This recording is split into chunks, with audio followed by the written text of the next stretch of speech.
Listener discretion is advised. This episode features discussions of murder, violence, and child mortality. We advise extreme caution for listeners under 13.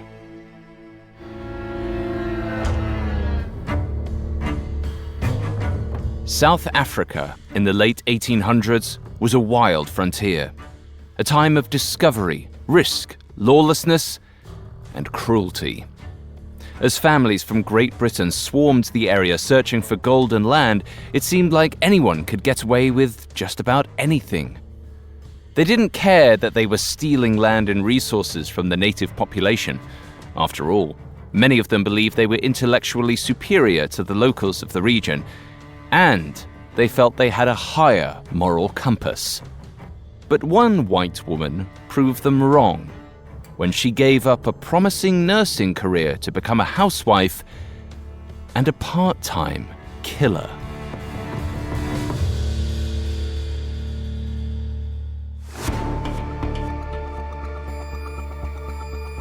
This is Medical Murders, a Spotify original from Parcast.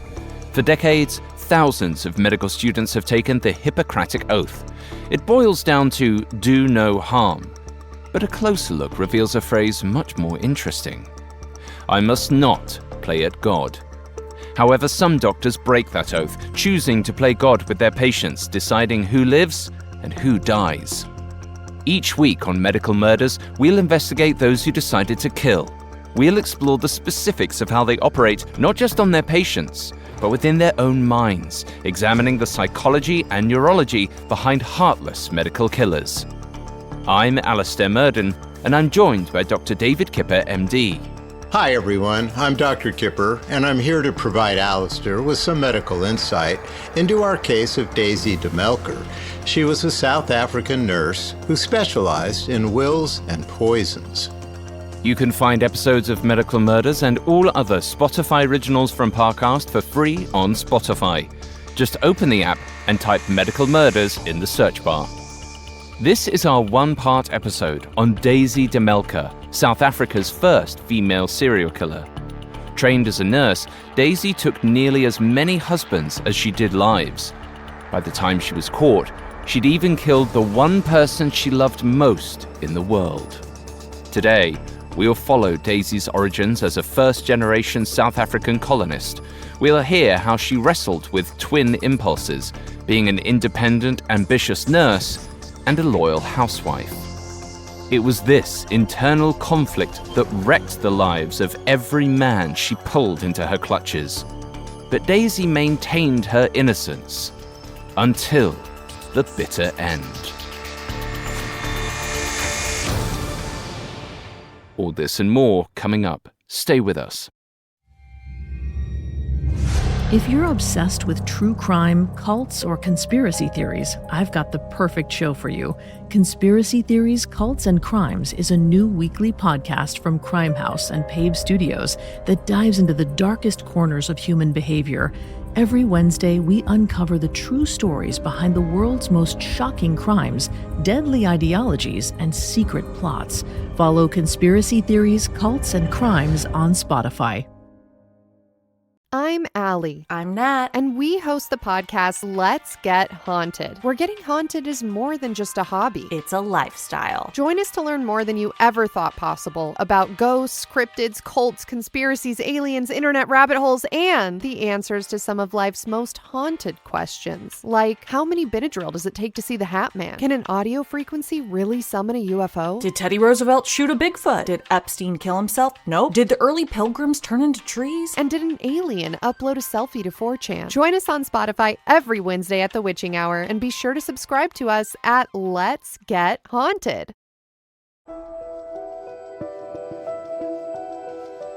Despite the many hazards it presented, colonial South Africa attracted thousands of English settlers during the 1800s.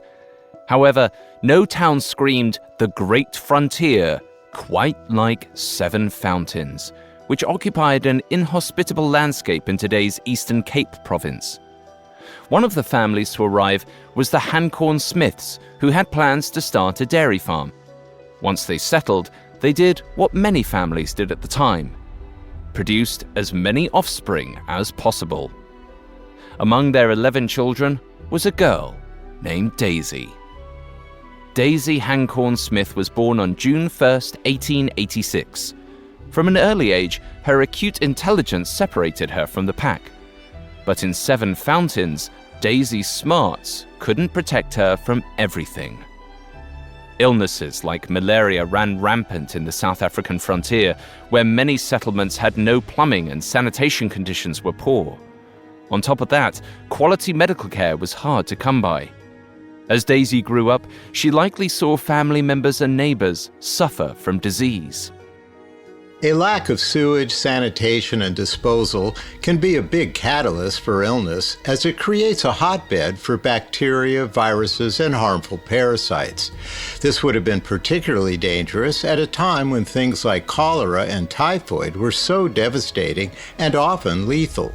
In conditions like this, it wasn't uncommon for seemingly healthy people to fall ill and pass away suddenly. Daisy's father didn't want his smartest child to suffer a similar fate, so when Daisy turned 13, he sent her to the Good Hope Seminary School in Cape Town. Here, the living conditions were a bit better, and she could live out her true potential. The same year Daisy left, war broke out between the British and Dutch-speaking inhabitants of the Cape, known as the Boers, leading to over 100,000 casualties. It's believed this event was what first piqued Daisy's interest in becoming a nurse.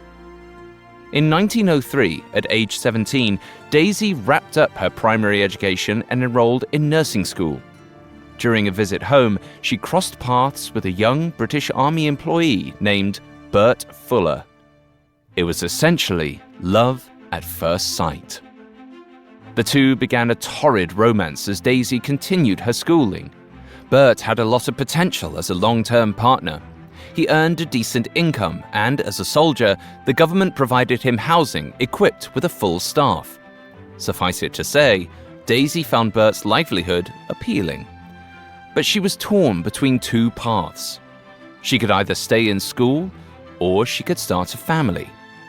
But doing both wasn't a considerable option for women of her time. Over the next few months, she struggled over which direction to take in her life. Daisy came to a decision in 1906. She put her education on hold and focused on Bert. She left school and moved to Rhodesia, where Bert had settled for work. Soon after, he proposed. The pair set a wedding date for March 2nd, 1907.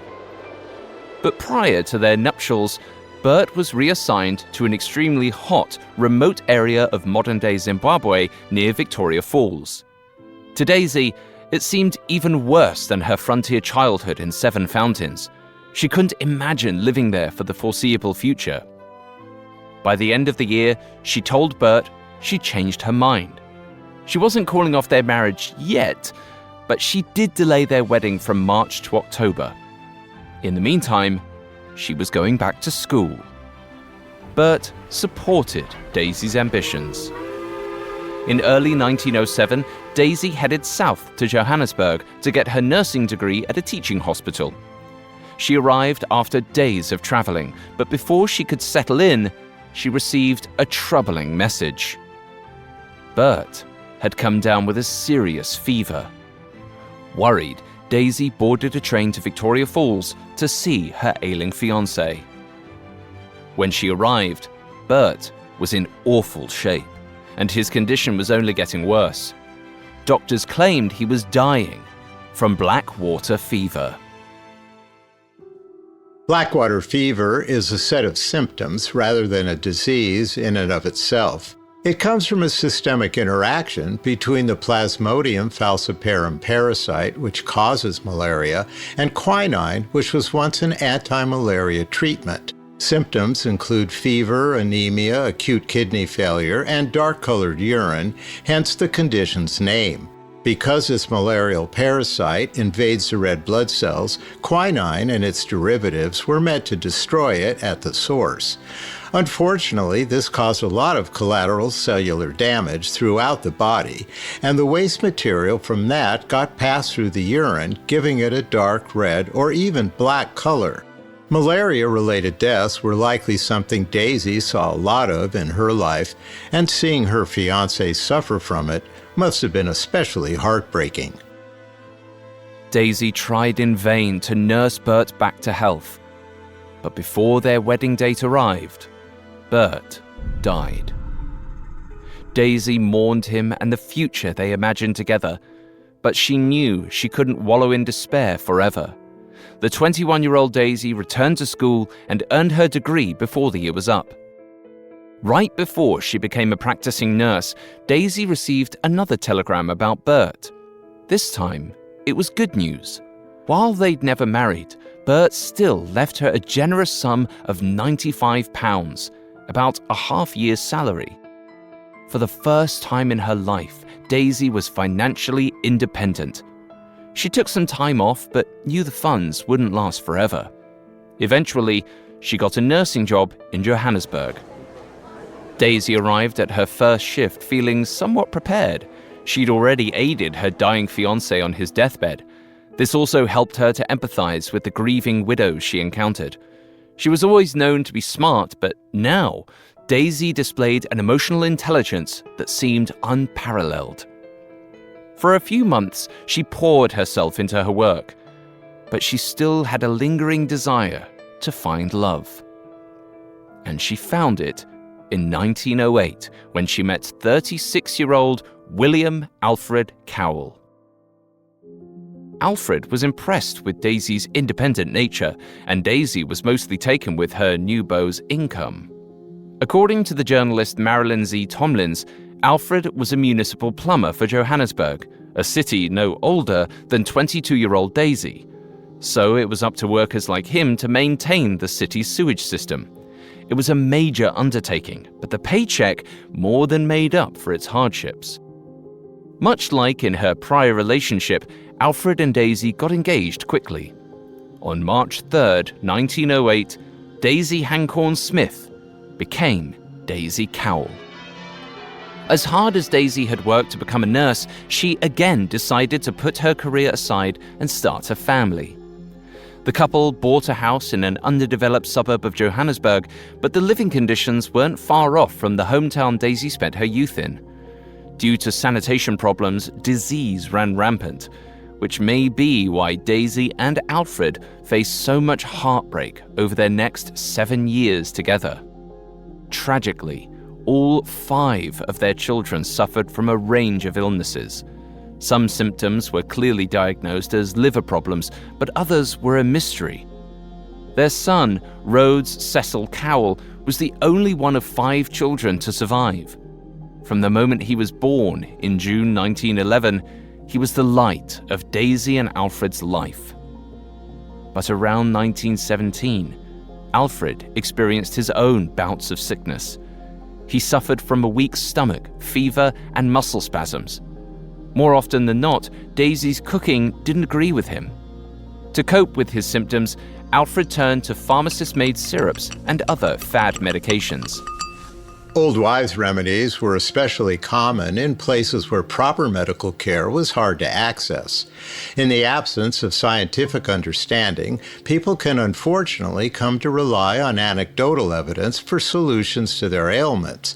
Everyone wishes for some sort of miracle cure, and unfortunately, this is an irresistible avenue for quacks peddling nonsense. These commodities, like alleged magic elixirs, breakthrough supplements, and patented treatments, have been around forever and is still something doctors need to advise their patients about. Although some of these treatments can be beneficial in certain respects or have placebo effects, a great number can actually be very harmful to someone's health.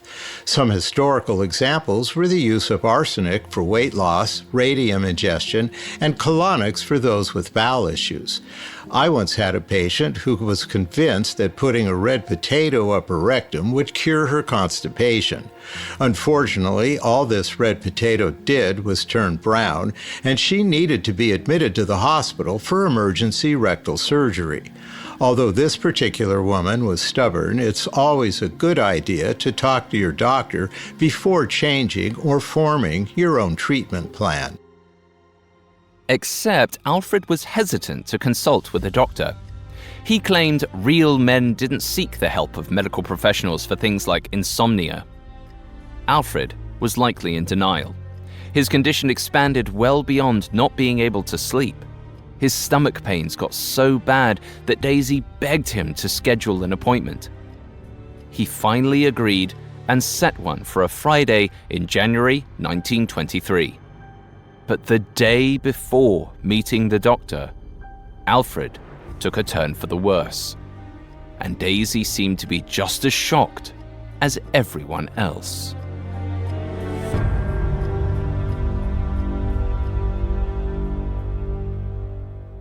Coming up, Daisy's descent into darkness. You tell yourself it's only a movie. None of this could ever happen to you. You feel relieved until you discover what you're watching is based on actual events. Hi, listeners. It's Vanessa and Greg from the Spotify original from Parcast, Serial Killers.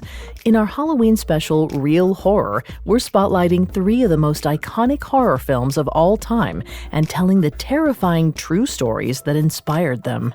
Recovering the real influences behind characters like Ghostface from the 90s mega hit Scream, Hannibal Lecter and Buffalo Bill from the Oscar-winning thriller The Silence of the Lambs, and Leatherface from the 70s cult classic The Texas Chainsaw Massacre. Enjoy Real Horror, the Serial Killers 3-part Halloween special. Listen to all 3 episodes the final week of October, free and only on Spotify. Now, back to the story.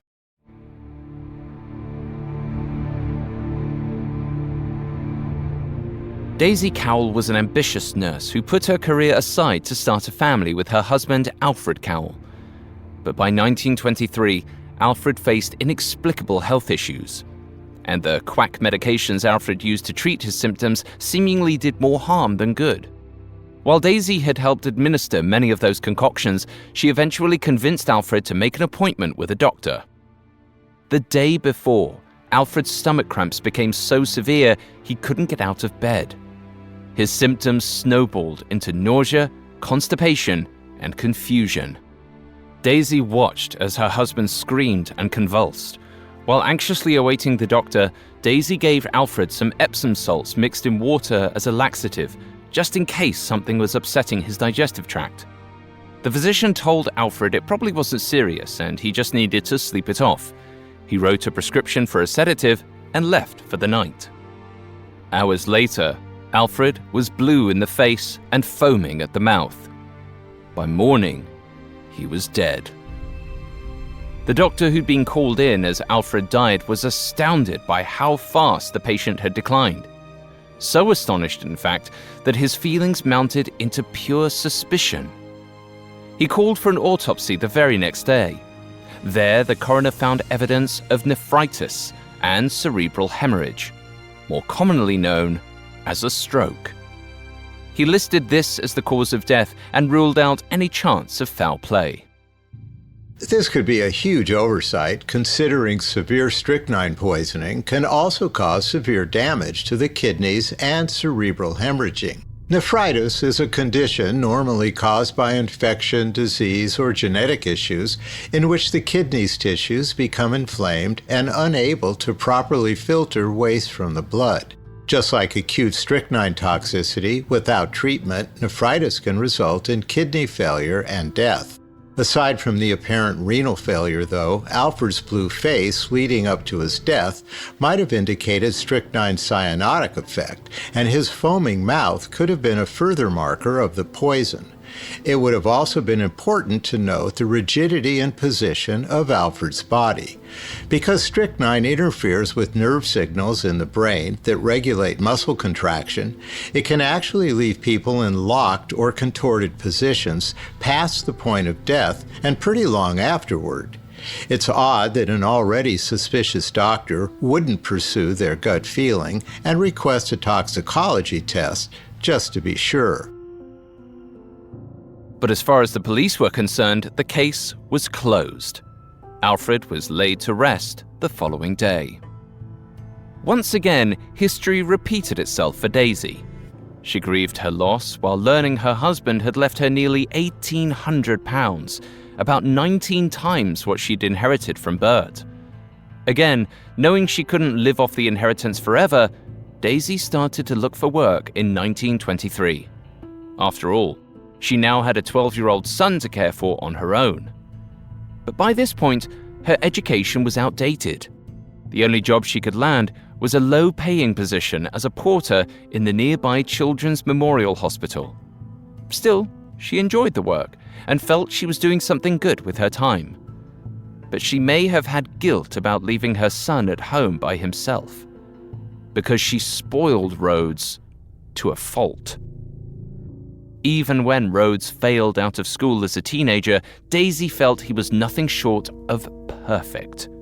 She believed he was still smart enough to go to Hilton College, one of the most prestigious private schools in South Africa.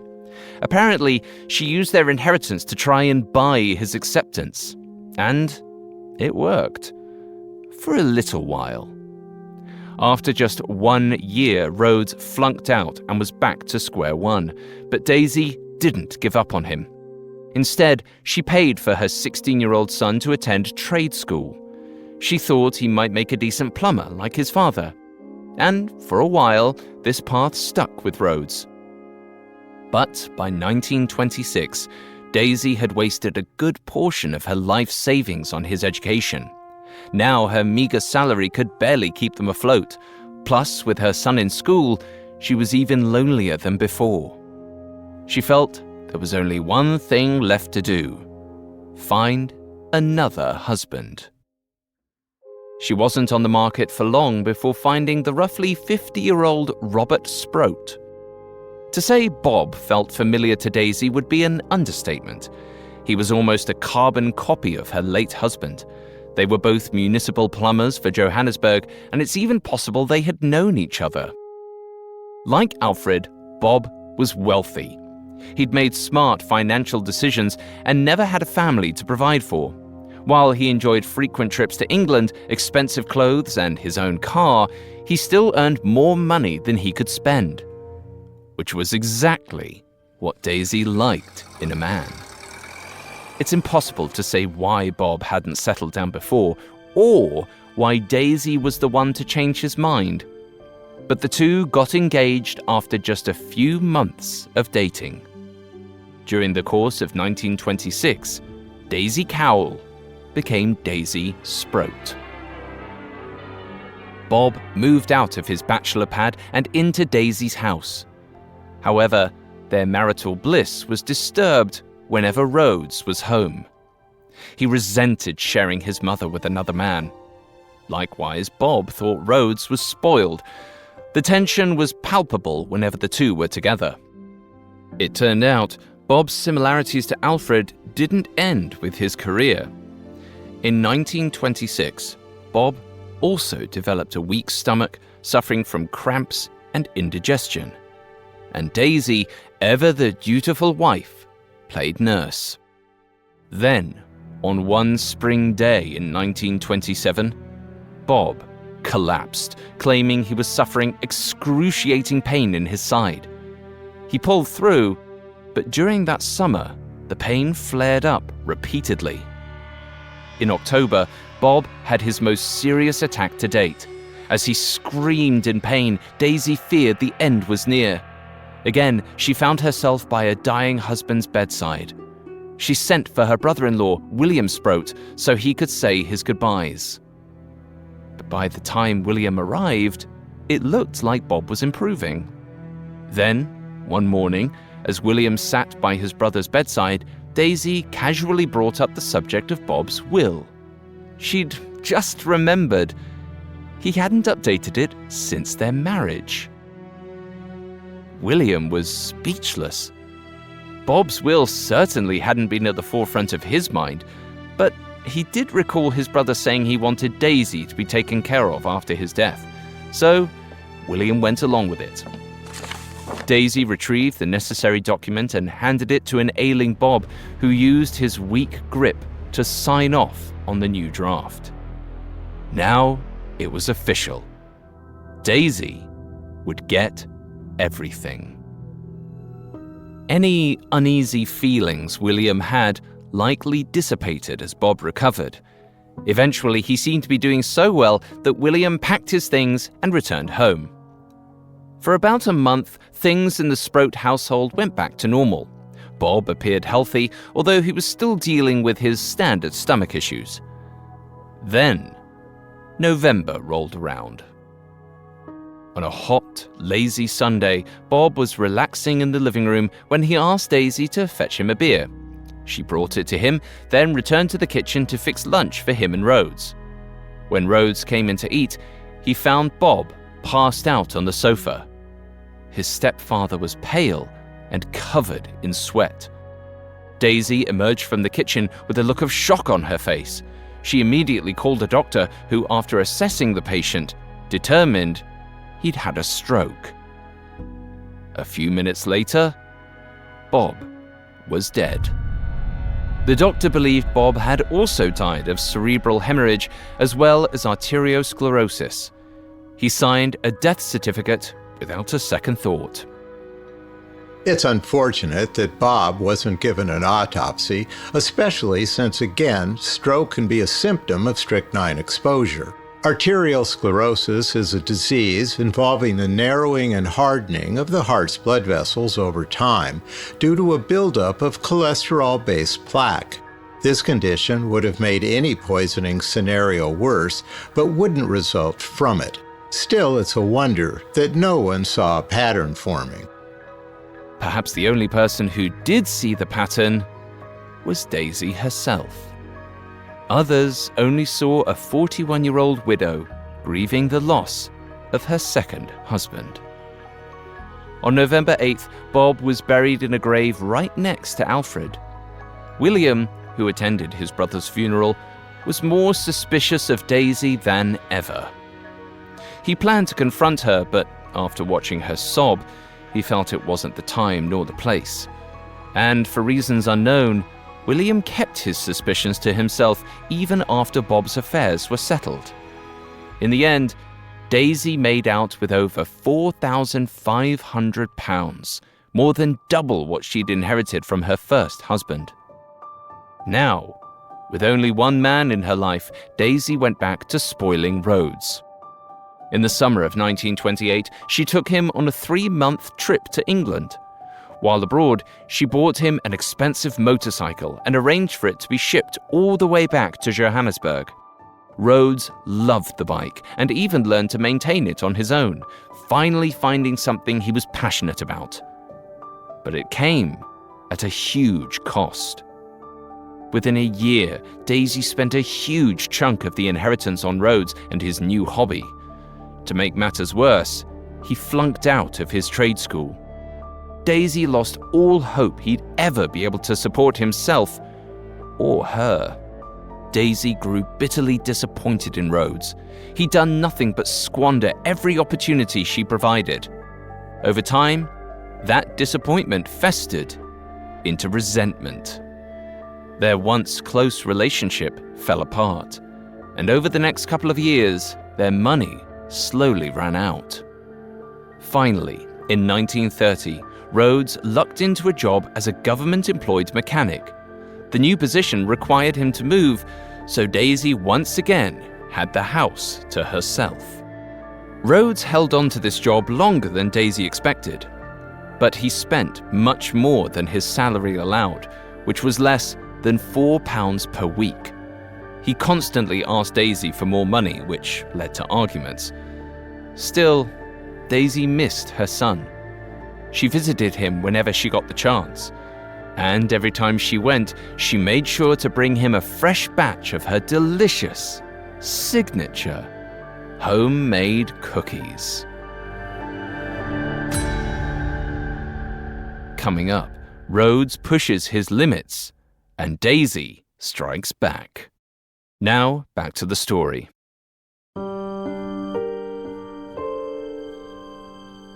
By the summer of 1930, 44-year-old Daisy Sproat had lost 3 romantic partners to sudden, mysterious illnesses. The only man left in her life was her 19-year-old son Rhodes, whose apparent laziness and rage issues made it difficult for him to hold down a job.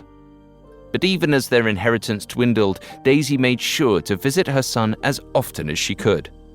And as the journalist Marilyn Z. Tomlins explains, she always came with a fresh batch of cookies. During one of these visits, she brought Rhodes another surprise: a will. She reminded the young man that it was never too early to start thinking about the future. Rhodes filled out the will without a second thought. He knew more than anyone that a man's luck could change in an instant. Daisy filed the paperwork as soon as she got home. Now, should the worst happen to her beloved son, she'd get what little he had to his name. Meanwhile, Bob's money had finally run out. Daisy needed another husband to take care of her, and it wasn't long before she met 46-year-old Sidney Clarence de Melker, or Sid. Earlier in his life, Sid had been a famous rugby player, but now, like Alfred and Bob before him, he was a plumber. After his first wife passed away, he noticed Daisy in town once or twice. When they met again by chance, they had an instant connection. Sid was enchanted by Daisy, and just like all of her past relationships, they were engaged quickly. On January 21st, 1931, Daisy Sproat became Daisy de Melker. She sold the house where she'd lost her two previous husbands and moved in with Sid. Around the same time, Rhodes was struggling at work. He frequently got into fights with co-workers that sometimes ended in violence. On one occasion, it got so bad, Daisy had to visit him in person to calm him down. As always, she arrived with a batch of cookies. After about 3 months, Rhodes' issues with authority came to a head. The 20-year-old showed up on Sid and Daisy's doorstep, claiming he'd finally quit. Despite their past tensions, Daisy took him in without hesitation. But the de Melker household soon became a toxic one. Sometime in early 1932, an argument between Daisy and Rhodes went south as usual. This time, Rhodes struck his own mother. Publicly, Daisy forgave him, making excuses for his behavior as she always had. But privately, Daisy must have been furious. She contemplated ways to deal with her out-of-control son and came to one forlorn conclusion. The boy needed to be taught a permanent lesson. In late February 1932, Daisy strolled into the same pharmacy where she used to pick up her first husband's medicine. She noticed it was the usual pharmacist, a man named Abraham Spilkin, but he didn't seem to recognize her. She casually walked up to the counter and told Abraham she had an old, sickly cat that needed to be put down. She said there was only one thing that could do the job: arsenic. In many parts of the world, pharmacies are still called chemist shops, in part because a druggist who used to work the counter would personally mix and dispense all sorts of chemicals, including ones we know to be very dangerous today. At this point in history, arsenic was recognized as a harmful substance, but it was still being medically prescribed to treat conditions like asthma, syphilis, and fever. These were predominantly sold over the counter in liquid or solid form, like a powder, for instance. Thankfully, the medical community today has more evolved and safer methods of treatment. Considering the times, though, what Daisy did wasn't that out of the ordinary. The transaction went off without a hitch, and Abraham handed her a receipt to sign. After Daisy left, Abraham noticed the signature, D.L. Sproat. She'd used her previous last name and had given her old address. But Abraham had no reason to think anything of it. Later that month, Daisy woke up early to prepare breakfast for Rhodes. She also made him a thermos of coffee, this time using that vial of arsenic. Rhodes had no clue the tasteless substance was mixed in with his morning caffeine. At work, he even shared some with a co-worker named James. Shortly after, both men fell ill. James felt better the next day, But Rhodes was a different story. On March 2nd, 1932, he complained of a headache and loss of appetite. The next day, he came home early from work and crawled into bed. By the following afternoon, Rhodes had a debilitating stomach pain that got increasingly worse into the night. The next day, a doctor came by the Melker household and diagnosed Rhodes with intestinal influenza. Daisy didn't leave Rhodes' bedside. On the outside, she appeared to be worried sick about him, especially as he slipped into a coma on March 5th. In a matter of hours, Daisy watched her only son take his final breath. Daisy buried Rhodes in the local cemetery, a few feet away from his father. At the ceremony, one well-wisher offered condolences to Daisy. She only replied, "It was nice to have the will made out." Except she didn't receive as much from Rhodes' estate as she had from her deceased husband's. It totaled about £100 plus his last few wages. There was one small consolation for the grieving mother. The Melker house was quieter than it had been in months. But it was just the calm before the storm. Over the course of a few weeks, news of Rhodes' death traveled through the grapevine.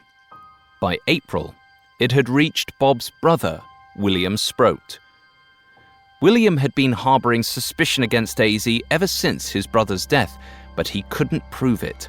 Nor did he think anyone would believe him.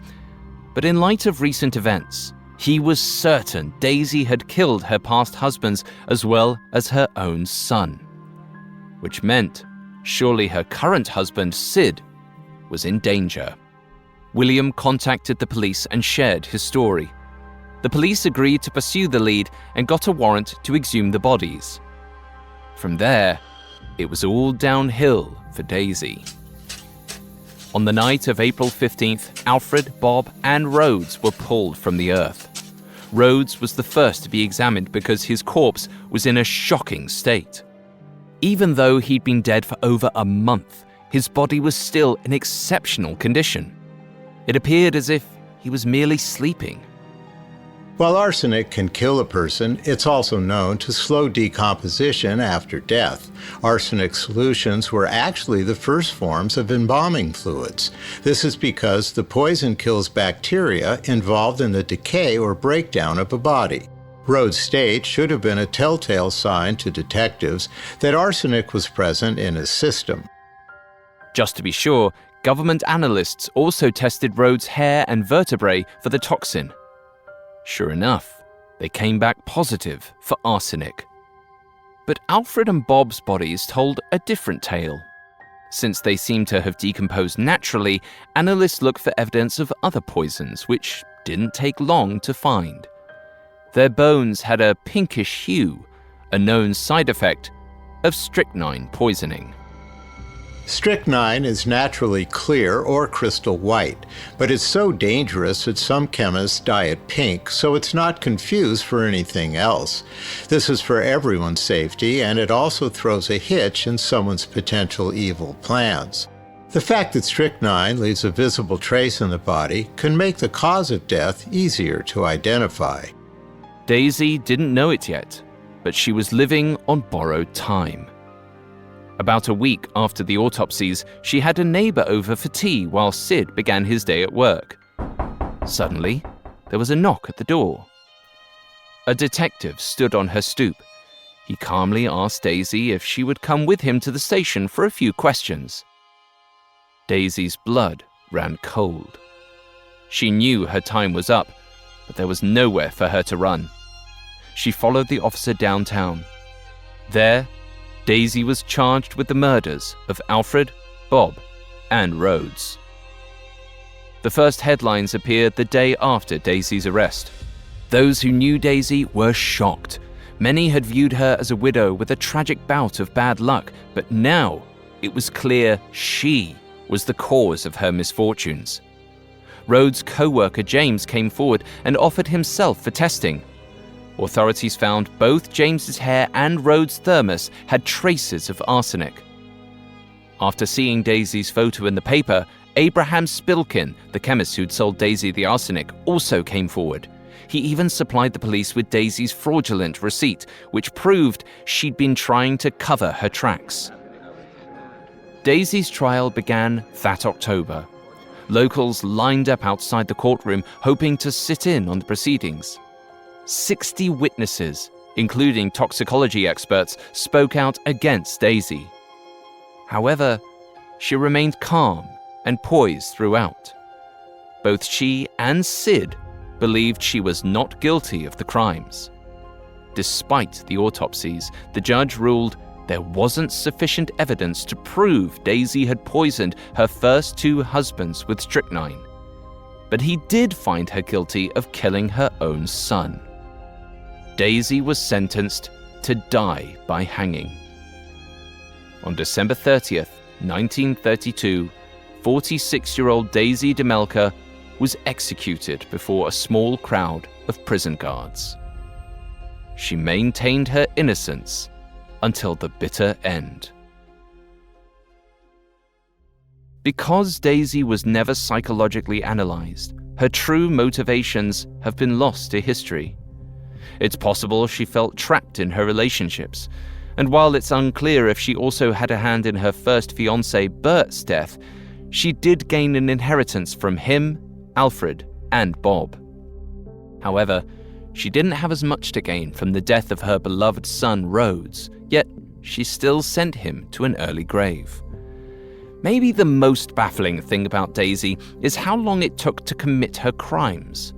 From their symptoms, it seems Daisy supplied Alfred, Bob, and Rhodes for years with toxic medicine, food, drinks, even freshly baked cookies. It's possible Daisy thought by keeping her loved ones sick, she was also keeping them close and under her control. If this was the case, then maybe their fatal overdoses were accidental, a botched attempt at bringing them to death's door just so she could nurse them back to health again.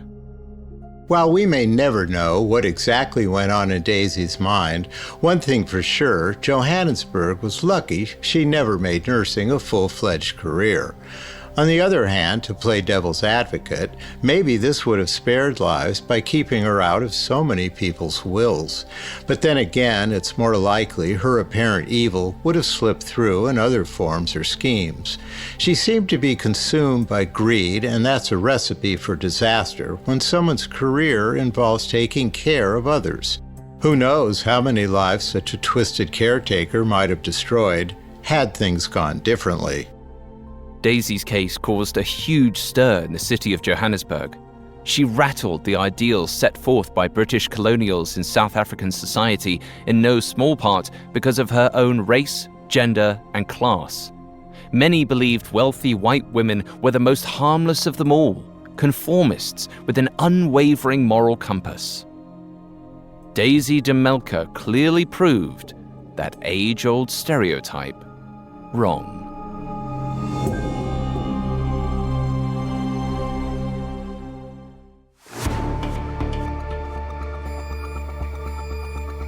Thanks for listening to Medical Murders, and thanks again to Dr. Kipper for joining me today. Thank you very much, Alistair. For more information on Daisy DeMelker, among the many sources we used, we found the Crime magazine article, Daisy DeMelker, South Africa's First Serial Killer, extremely helpful to our research. You can find all episodes of Medical Murders and all other Spotify originals from Parcast for free on Spotify. We'll see you next time. Medical Murders is a Spotify original from Parcast. It is executive produced by Max Cutler, sound designed by Brendan Hawkins, with production assistance by Ron Shapiro, Nick Johnson, Trent Williamson, and Carly Madden. This episode of Medical Murders was written by Eric Stanke, edited by Sarah Batchelor and Laurie Gottlieb, fact-checked by Bennett Logan, researched by Chelsea Wood, and produced by Joshua Kern. Medical Murders stars Dr. David Kipper and Alistair Murden.